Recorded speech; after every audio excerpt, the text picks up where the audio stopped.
Hello, hi. My name is Oluwaseyi Awoyomi. My name means God made this for me. I am from Nigeria, West Africa.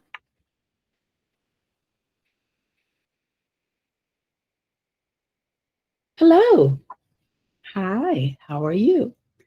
My name is Sheyi Oluwaseyi Awoyomi. I'm a catering manager out of the New York Google office. Today, I'll be taking you on an odyssey with me to my people, to my village, to my home. I'll be taking you on an odyssey, a folkloric odyssey of why the sun and the moon lives in the sky. This is a Nigerian folk tale that dates back centuries. It's a legend similar to that of Cinderella or the Seven Dwarfs. Um, so I'll be taking you on this, and in my language, we have several types of folklore. We have Allah, Alo, Apagbe. We have Alo, Apamo. Alo, Apagbe are the folklores that have the music, just like they sing in Cinderella and some of the other folklores here. And Alo, Apamo are folk tales that you're supposed to learn, similar to like proverbs and stuff like that. So today we'll be doing Allah, Apamo. And you retain because there's always a lesson to be learned in most, if not all, of the folk tales. Every story teaches you a lesson, and you pick up the lesson and decide what to do with the lesson. Join me today on this folkloric odyssey of why the sun and the moon lives in the sky. Many years ago, the sun and water were very great friends.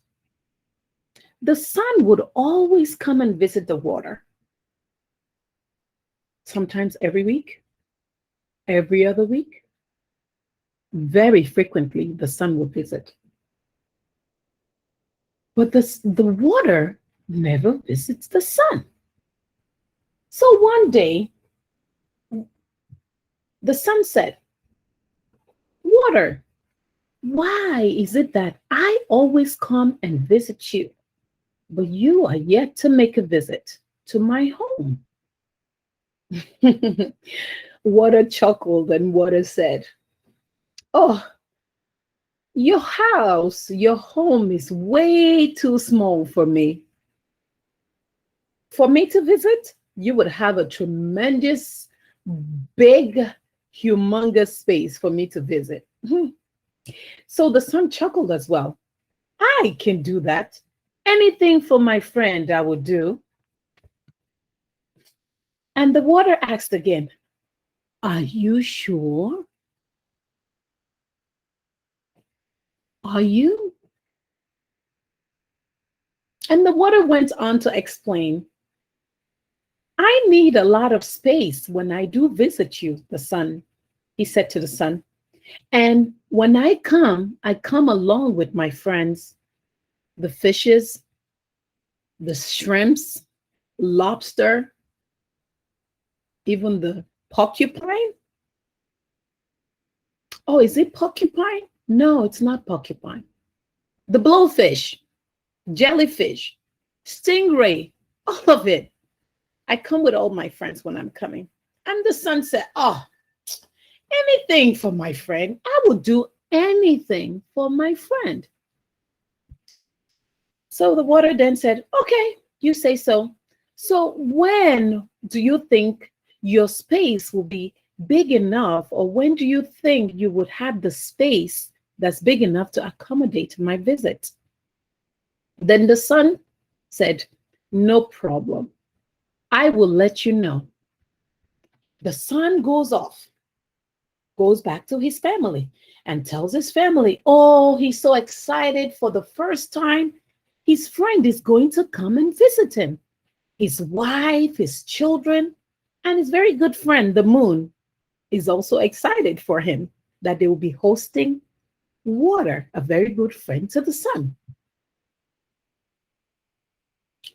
The sun commences building, construction, making sure the space is big, very huge space they constructed to welcome the visit of his friend. And then he calls out to the sun. He calls out to the water. Water, I am ready to visit you. Oh, sorry. Water, I am ready for your visit whenever you are ready. The water was shocked. Are you sure? The sun said, yes, I'm sure. You will be amazed to see how much of a space I've created just for you, because your friendship means a lot to me. Water was so excited. Water said, how about tomorrow? The sun was even more excited. Yay! Tomorrow it is. The son goes home back to his family, prepares food and everything for his friend's visit the next day. It is the next day now, and this water is on his way with his friends. Water began to visit, put a little bit of himself in. Remind son, are you sure you're ready for my visit? The son said, come on in. Don't worry about it. Come on in. By this time, the water level had risen at the height of the couches. The water asked again, son, are you sure you can handle this visit? The son said, come on. What wouldn't I do for a friend? I got this. The water began to come in with all his friends. The fishes and all began to come in. Now the water level kept rising and rising and rising. Imagine when you have a 10-ounce cup. Imagine when you have the 16-ounce cup or jar. The more you fill water into a container, the more the water rises in level. How about when that water spills on the floor? What happens? It spreads. The more the water comes, it spreads, and when it can't spread anymore, it goes up. So by this time, the water was on top of on the ceiling of the son's house. His wife and children were all floating on top. Water is still asking, are you sure that you're ready for this visit? Because are you sure? And the son said, no worries. And the moon is like, yeah, we got this. Water kept coming in. All his friends kept coming in. And guess what happened? The sun and the moon were perched all the way to the top. And as the water kept coming in, the forces of water was so much that it forced the sun and the moon to a push, and the ceiling and the roof and everything came and forced them all the way high to the sky.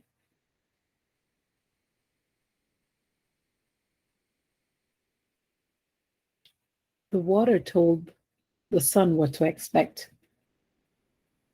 The sun could not imagine what it is. Lesson. Sometimes they say experience is the best teacher. If you look at it, that saying is somewhere correct. Or sometimes they say seeing is believing. The son could not even imagine what the water was talking about. It took him seeing. It cost him a lot for him to realize sometime we should be careful what we ask for. And my takeaway from this, if we are well informed I think we're in a better place to make the best decision, but not be naive about it. I hope you enjoyed that story, and I hope you take something or learn something from this story. It's a tale, superstition, if you will, but these are stories from my upbringing, and I'm excited to have the opportunity to share it with you. See you next time, and thank you for listening.